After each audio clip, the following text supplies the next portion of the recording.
시간 주님 앞에 예배하러 나오신 우리 모든 성도님들 주님의 이름으로 환영합니다.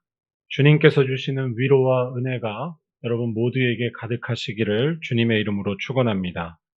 오늘부터 이제 식사를 다시 또 새해가 되어서 하는데요.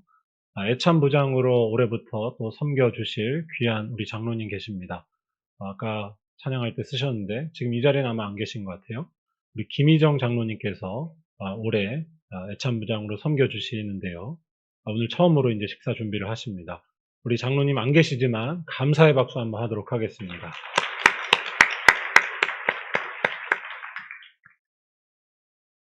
여러분, 어떤 문제에서 실제의 정답보다 누군가가 정해놓은 정답이 더 중요하다면 어디서부터 잘못된 것일까요? 얼마 전에 수능 시험이 끝났는데 나는 수능 시험의 언어 영역, 즉 국어 시험에서 많이 등장하는 시 중에 최승호라는 시인의 시가 있다고 합니다. 대설주의보, 북어 등의 시가 시험에 단골로 출제된다고 하는데요. 이 시에 대한 수능 시험 문제를 시의 저자인 최승호 시인이 직접 풀어본 적이 있다고 합니다. 자기 시에 대한 문제를 시의 저자가 직접 풀어본 것이었습니다. 이때 시인이 푼 문제 중에 하나는 작가의 의도를 묻는 문제였습니다. 작가의 의도를 묻는 문제를 작가가 풀었습니다. 여러분, 최승호 시인이 답을 맞췄을까요? 답을 맞췄을까요? 답을 맞추지 못했다고 합니다. 작가의 의도를 묻는 문제인데 정작 작가가 틀린 것입니다. 이뿐만이 아닙니다. 다른 문제들도 다 풀었는데 다 틀렸다고 합니다. 시험에서 요구하는 정답이 실제 작가가 생각한 것과 달랐던 어처구니 없는 아이러니였습니다. 지금 말씀드린 이야기는 최승호 시인이 한 신문과의 인터뷰에서 이야기한 내용인데요. 이 이야기는 우리나라 교육의 문제점을 꼬집습니다. 정해진 답만을 잘 외우면 똑똑한 것처럼 판정하는 시스템은 문제가 있다는 것입니다. 시가 말하려는 풍부한 세계, 그 자유로운 상상력을 가로막는 것은 큰 손실입니다. 그런 감성을 가지지 못한다면 행복할 수 있는 가능성이 줄어들기 때문입니다. 아니, 그런 시 한 편이 뭐가 중요하냐라고 하시는 분들이 있다면 한 가지만 더 말씀드리겠습니다. 이러한 다양하고 풍성한 이해나 상상력이 부족하면 성숙해지는 삶은 쉽지 않습니다. 우리가 살면서 다른 사람에 대한 이해가 떨어지는 이유는 무엇일까요? 그건 혹시 우리가 정해진 정답 안에만 갇혀 사는 것에 익숙해져 있기 때문은 아닐까요? 그런 시스템 속에서라면 똑똑하면 할수록 남을 이해하거나 성숙해지는 것이 더 어려워지는 것은 아닐까요? 제가 이런 말씀을 드리는 이유는 기독교 신앙이라는 것도 이런 시적인 경험과 비슷하기 때문입니다. 내가 알고 있는 정답에서 벗어나는 것입니다. 내가 알고 있는 정답에서 벗어나 내가 알지 못했던, 하지만 분명히 살아있는 그 세계를 경험하는 것이 신앙입니다. 내 세계가 아니라 하나님의 세계에 들어가는 것이기 때문입니다. 정확히 말할 때 예수 그리스도 안에 있으면서 자기가 정해놓은 답으로만 살려고 했던 모습, 즉 죄에서 벗어나는 것이 신앙입니다. 예수 그리스도 안에 있으면 우리는 우리 인생에 참된 정답을 얻습니다. 살아계신 하나님을 만날 수 있고 부활의 생명을 얻기 때문입니다. 그리고 이러한 사실 때문에 내가 만들어 놓은 정답에 묶이지 않는 것입니다. 내 지식과 내 주장대로 되지 않을지라도 아무런 문제가 없는 삶입니다. 즉 죄에서 벗어나 오직 예수를 통해 생명을 누리며 사는 것입니다. 오늘 우리가 읽은 말씀은 기독교 역사에서 대단히 중요한 본문입니다. 초기 기독교는 본래 유대교 안에 한 그룹으로 있었습니다. 예수의 승천 이후 교회는 처음부터 지금과 같은 모습, 세상을 향해 막 뻗어나간 모습이 아니었습니다. 이것은 베드로와 요한 같은 초기 기독교 지도자들이 여전히 유대교의 관습 안에 머물러 있었다는 것에서 잘 알 수 있습니다. 사도행전 3장 1절을 보면 베드로와 요한이 제9시 기도 시간이 되어서 성전에 올라갔다라는 말이 나옵니다. 여기에서 제9시는 오후 3시를 가리킵니다. 오후 3시에 드리던 기도는 유대교의 기도 전통에서 나온 것이었습니다. 유대교는 하루에 3번 기도했습니다. 오전 9시, 그리고 낮 12시, 그리고 오후 3시 이렇게 기도했는데 초대교회도 이러한 전통을 따라서 기도하고 있었다는 것입니다. 초대교회는 어디까지나 유대교 안에 머물러 있었습니다. 그들은 유대교 울타리 안에서 나사렛파라고 불리면서 예수의 재림을 기다리던 한 그룹이었습니다. 초대교회의 이러한 모습을 이상하게 보실 필요는 없습니다. 오랜 전통에서 벗어나는 일이란 쉽지 않기 때문입니다. 새로운 일을 시작해도 여전히 예전의 관습과 생각이 남아있기 마련입니다. 초창기 우리 한국교회의 역사를 보면 잘 지내던 교회가 어떤 계기로 갈라진 경우가 있는데 그렇게 갈라진 이유 중에 하나는 소위 전통적인 신분 제도가 깨지는 것에 대한 염려 때문이었습니다. 지금도 인사동에 있는 승동교회라는 곳이 바로 그런 교회였습니다. 승동교회는 과거에 갈라진 적이 있었습니다. 교회 안에 있는 양반 성도들이 어느 날 교회를 나와서 따로 교회를 차린 일이었습니다. 이유는 간단했습니다. 천한 천민들과 함께 같은 지붕 아래에서 예배할 수 없다는 것이었습니다. 승동교회를 설립한 선교사가 장로교의 무어 선교사인데 이 무어 선교사는 천민이자 백정이었던 박성춘이라는 사람을 치료해 준 적이 있었습니다. 박성춘이 중병에 걸렸다는 소식을 듣고서 재중원의 의사이자 고종의 주치의였던 의료선교사 에비슨을 데리고 가서 그를 정성으로 치료해 준 일이었습니다. 박성춘은 이 은혜에 보답하기 위해 무어 선교사가 담임하던 승동교회에 출석하기 시작했습니다. 천한 백정, 아무도 사람 대접해 주지 않았던 천한 백정인 자기를 사람 대접해 준 기독교의 사랑에 감격해서 예배당에 나온 것이었습니다. 그런데 당시에 백정이 이렇게 교회에 나온다는 것은 결코 간단한 일이 아니었습니다. 이건 당시 사람들에게 엄청난 파격이자 받아들이기가 어려운 아주 불편한 일이었습니다. 이때 승동교회에 있었던 많은 사람들, 특히 양반들은 아주 기겁을 했다고 합니다. 이 양반들은 이렇게 말하기까지 했습니다. 한번 보여주시죠. 백정 같은 천민도 예수 믿으면 죽은 뒤 천당 갈 수 있다는데 백정이 가는 천당이라면 가지 않겠다. 백정이 믿는 하나님과 양반이 믿는 하나님이 같다는 것은 양반을 능멸하는 짓이며 더욱이 한 교회 지붕 밑에서 같은 자리에 앉아 천당을 생각하는 것 자체를 용납할 수 없다. 지금 시대에 태어난 것이 얼마나 감사한지 모릅니다. 지금 우리가 보면 좀 이상하게 들릴지 모르지만 오랜 세월 신분사회를 살아온 당시 사람들에게 특히 양반들에게는 이런 반응이 자연스러웠습니다.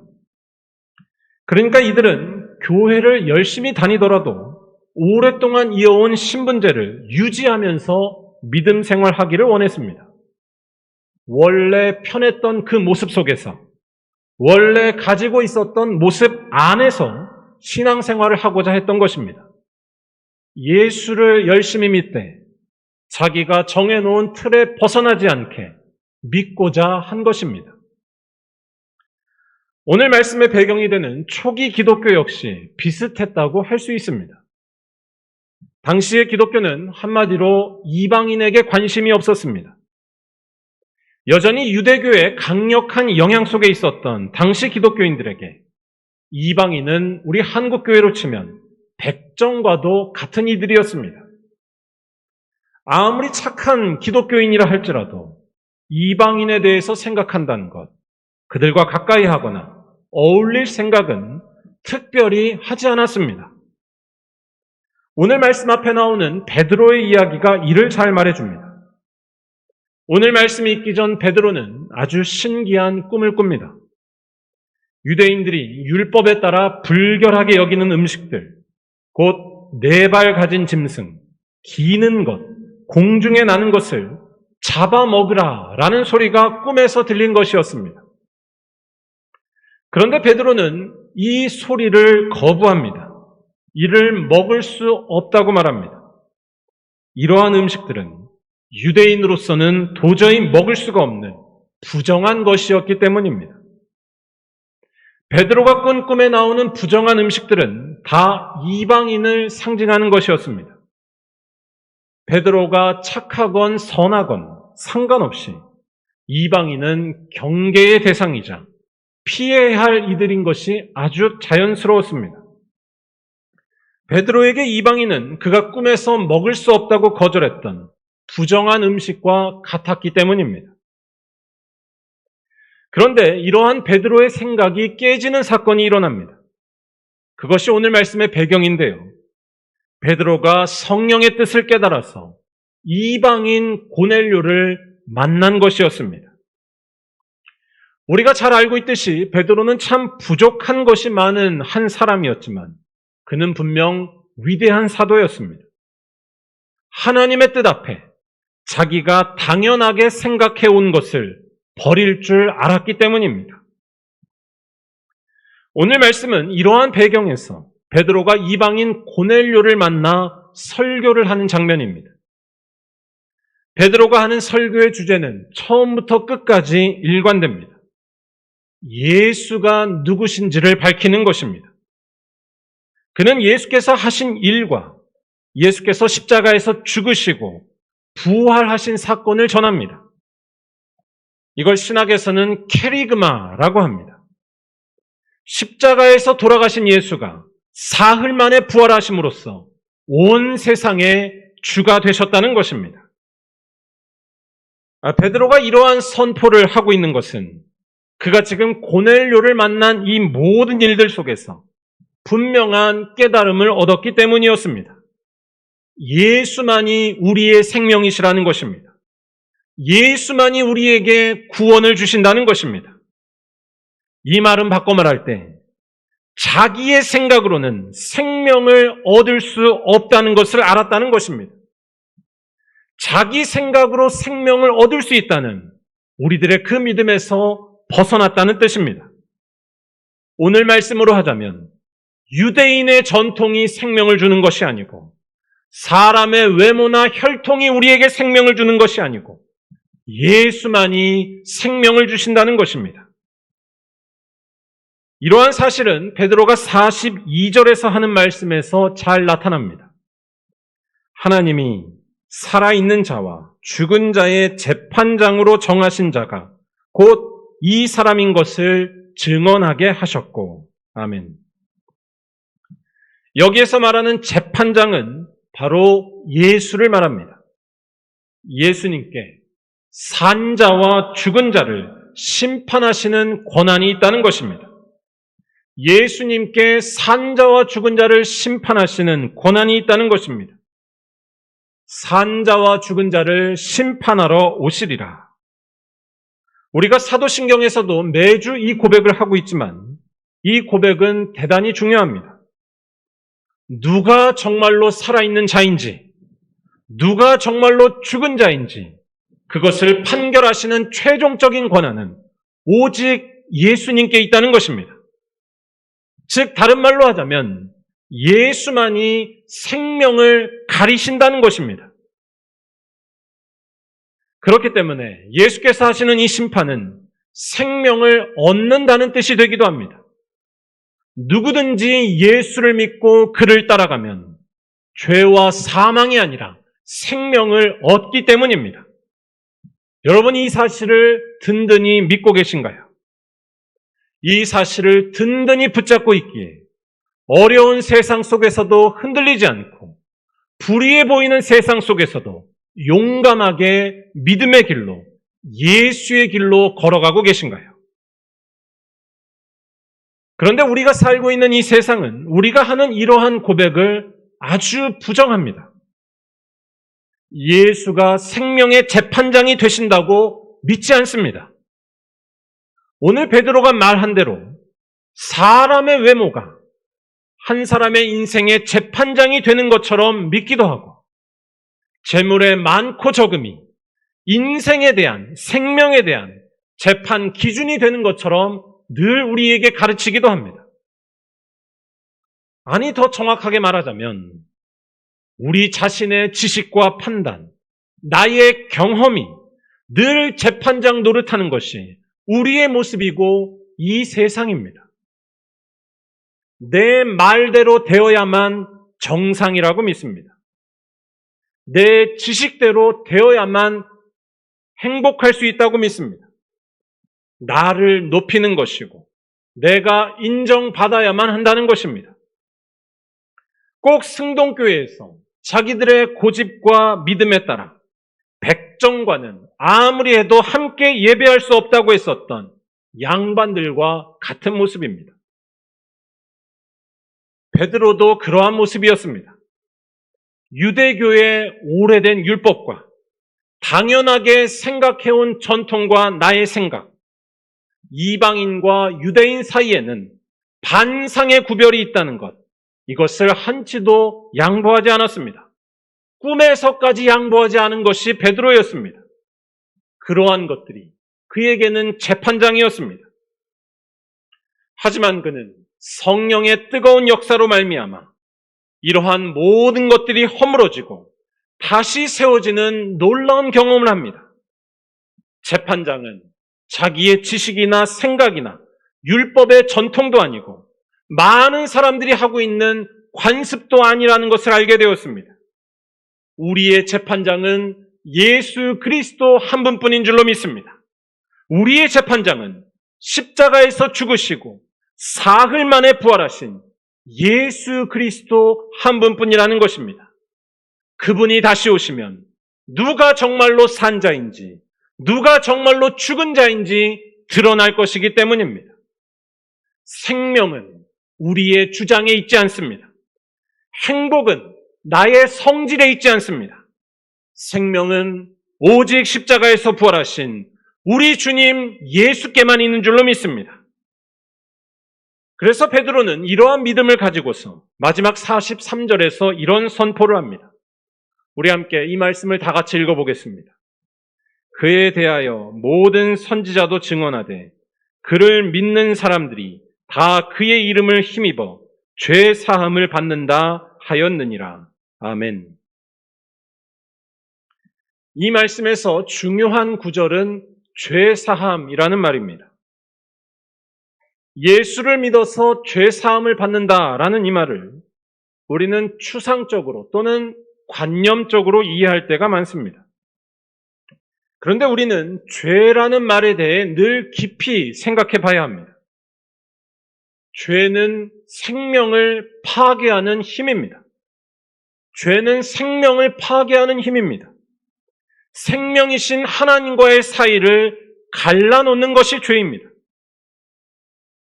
그런데 여러분들은 무엇이 여러분의 생명을 이렇게 파괴하고 하나님과의 사이를 갈라놓는다고 생각하시나요? 단순히 세상에서 일어나는 나쁜 일들일까요? 혹은 우리의 건강을 해치는 질병이나 또는 삶을 피폐하게 만드는 가난이 우리의 생명을 파괴하고 뺏어간다고 보시나요? 물론 그러한 것들도 우리의 삶을 힘들게 하고 파괴하지만 더 근본적인 것은 따로 있습니다. 우리의 생명을 파괴하는 죄는 자기 스스로 하나님 자리에 올라가려는 것입니다. 자기 스스로 하나님 자리에 올라가려는 것입니다. 자기의 힘으로 인생을 완성할 수 있다고 믿는 것. 이것이 우리의 생명을 파괴하는 근본적인 힘이자 죄라는 말씀입니다.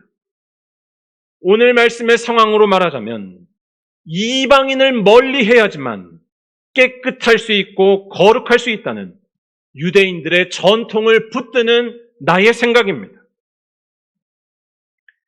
여러분 어떠신가요? 여러분들은 이러한 죄에 대해 민감하게 느끼고 계신가요? 정말로 내 주장대로라면 내 인생을 완성할 수 있다고 보시나요? 내 힘으로 하면 우리 속에 정말로 생명이 충만해질까요? 뭘 그런 걸 그렇게 심각하게 고민하냐? 그저 건강하고 적당하게 살면 그만이다 라고 반문하시는 분이 있을지도 모르겠습니다. 안타깝지만 그런 분들에게는 기독교 신앙은 감춰진 것이 되고 맙니다. 우리의 모든 일상을 새롭게 하는, 그래서 생명이 충만케 하는 그 힘이 감춰진 것이 되고 맙니다. 아니, 이런 이야기를 하기 이전에 그러한 분들은 우리 삶의 실제 모습을 보지 못한 채 살 수밖에 없기도 합니다. 그 무엇으로도 생명이 충만해지지 못하는 우리들의 모습에 대해 알면서도 눈을 감은 채 사는 것입니다. 죄가 다스리는 것입니다. 기독교는 죄가 지배하는 삶에서 벗어나게 합니다. 아무리 노력해도 생명 충만이 없는 우리들에게 놀라운 구원이 찾아왔기 때문입니다. 바로 예수께서 이 땅에 오셨으며 예수께서 우리들에게 주시는 하나님의 생명입니다. 예수가 우리들에게 부활 생명을 주신다는 것을 믿는 사람에게 죄의 유혹은 더 이상 역사할 수 없습니다. 인정받아야만 살 수 있다는 유혹, 내 기준대로 되어야만 만족할 수 있다는 생각, 사람의 외모를 재판장으로 삼으려는 것이 다 힘을 쓰지 못하는 것입니다. 예수 안에서 우리들은 참된 만족을 얻었으며 예수 안에서 우리들은 부족함이 없는 삶을 이루었기 때문입니다. 예수 안에서 우리는 하나님을 만나기 때문입니다. 예수께서는 십자가에서 죽으셨지만 3일 만에 다시 살아나신 하나님의 아들이시요 바로 하나님이시기 때문입니다. 그리고 오늘 말씀에서 베드로는 바로 이러한 믿음 때문에 오랫동안 내려져온 유대교의 전통과 결별할 수 있었고 자기의 생각과 주장에 대한 고집을 버릴 수 있었다는 것입니다. 그 믿음을 가지고 그동안 적대시했던 이방인을 반갑게 받아들였던 것, 예수 안에서 참된 화평을 누리고 있는 것이 바로 베드로의 모습이었습니다. 예수가 바로 생명이고 예수가 바로 부활이기 때문입니다. 죄의 힘에서 해방되게 하는 능력을 예수로 인해 누린 것입니다. 예수는 우리들에게 참으로 화평을 주시는 분이고 예수는 우리들에게 모든 죄에서 벗어나는 생명을 주시는 만유의 주가 되시는 줄로 믿습니다. 제가 아까 승동교회 이야기를 드렸는데요. 승동교회 이야기를 마저 드리고 오늘 말씀을 마치고자 합니다. 천한 백정과는 절대로 눈에 먼지가 들어와도 함께 예배할 수 없다라는 그 이유로 교회를 뛰쳐나갔던 이 양반들은 뛰쳐나가서 홍문수골 교회라는 곳을 따로 세웠다고 합니다. 이 홍문수골은 옛날 조흥은행의 본점이 있었던 자리, 청계천 광교 근처인데요. 그곳에 세워진 이 양반들만의 교회, 이 잘난 양반들만의 교회는 여러분 어떻게 됐을 것 같으신가요? 양반들만의 교회. 백정이 가는 천당이라면 가지 않겠다라는 식으로 자기들이 편한 방식대로 교회를 세운 그 교회는 사람들의 예상과는 달리 오래 가지 못했습니다. 자기가 하고 싶은 대로 하면 편안할 것 같지만 편안치 않았고 생명이 없었습니다. 그런데 백정 박성춘이 출석하기 시작했던 승동교회는 달랐습니다. 승동교회가 옛날 이름으로는 곤당골교회, 이 곤당골이 아마 청계천 저 밑에 쪽 어디 같은데, 이 곤당골 교회인데요. 양반들이 빠져나가자 처음에 곤당골 교회의 교세는 매우 약해질 수밖에 없었다고 합니다. 그러자 이 교회에 출석하기 시작한 백정 박성춘은 자기가 받은 복음의 능력, 예수 안에서 누리게 된 그 생명의 능력을 확신하면서 열심히 전도했다고 합니다. 그는 서울 근교에 있는 백정마을을 돌아다니면서 열심히 전도했고 많은 백정들과 천민들이 곤당골 교회에 나왔다고 합니다. 인간 취급을 받지 못하던 이들을 귀한 하나님의 백성으로 인정해주고 대접해주는 그 교회, 누구든지 예수 안에서 생명을 누리게 하는 그 교회로 인도한 것이었습니다. 그래서 곤당골 교회는 양반들이 없어도 다시 회복할 수 있었습니다. 양반들이 없어도 예수는 있었기 때문입니다. 약했지만 강했습니다. 부족하지만 채워지는 생명의 역사가 일어난 것이었습니다. 하지만 양반들의 교회, 홍문숫골 교회는 점점 생명력을 잃어갔습니다. 결국 분리된 지 3년도 채 못 되어서 곤당골 교회로 다시 돌아와 다시 합쳐지게 되었다고 합니다. 신분은 천할지라도 가진 것은 없을지라도 예수 안에서 생명을 누린 이들이 만들어낸 놀라운 변화였습니다. 이후에 곤당골 교회는 더 놀라운 일을 이뤄냅니다. 양반들을 기겁하게 만들었던 그 백정, 처음 교회에 나왔던 그 백정 박성춘이 곤당골 교회의 1호 장로로, 최초의 장로로 뽑힌 것이었습니다. 마치 오늘 말씀에서 이방인 고넬료가 교회의 한 일원으로 받아들여진 것처럼 성령의 역사로 말미암아 인간의 생각과 관습이 무너진 것이었습니다. 자기의 생각과 율법으로 생명을 얻으려는 노력들, 즉 죄에서 해방된 것이었고 우리의 참된 심판자 되시는 예수만이 교회와 성도들의 삶의 주인이 되시는 놀라운 역사였습니다. 사랑하는 우리 말리언교회 성도 여러분, 저는 우리 말리언교회도 이 곤당골 교회 못지않게 예수만이 주인 되는 교회가 되기를 간절히 소망하고 축원합니다. 그래서 우리 자신의 생각과 고집, 성질은 날마다 작아지고 날마다 예수가 커져가는 교회, 날마다 예수로 인해 하나 될 수 있는 교회, 날마다 예수로 인해 화평을 누리는 교회, 날마다 예수로 인해 생명을 누리는 가장 큰 교회가 되기를 간절히 축원합니다. 우리 자신의 생각이 우리를 생명으로 인도하지 못한다는 사실을 잘 기억하시고 오직 예수만을 바라보시기 바랍니다.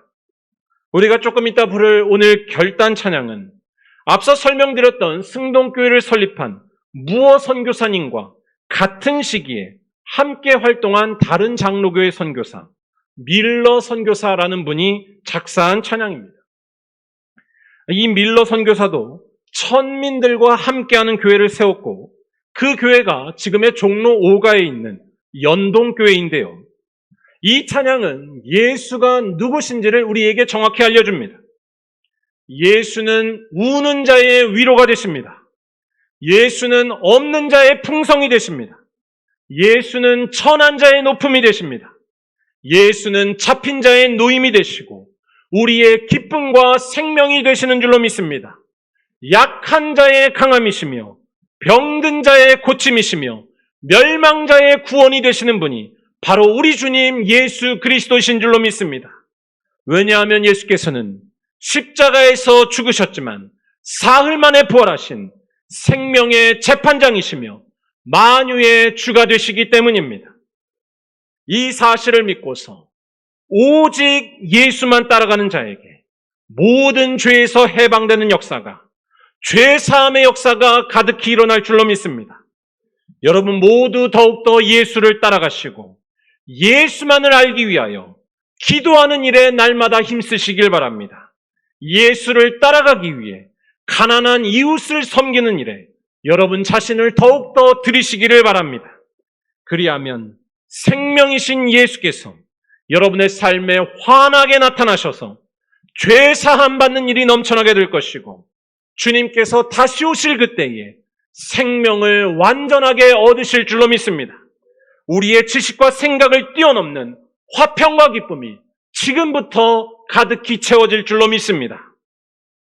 바라기는 이러한 믿음의 역사가 우리 말리언교회 모든 성도들에게 가득하시기를 주님의 이름으로 간절히 축원합니다.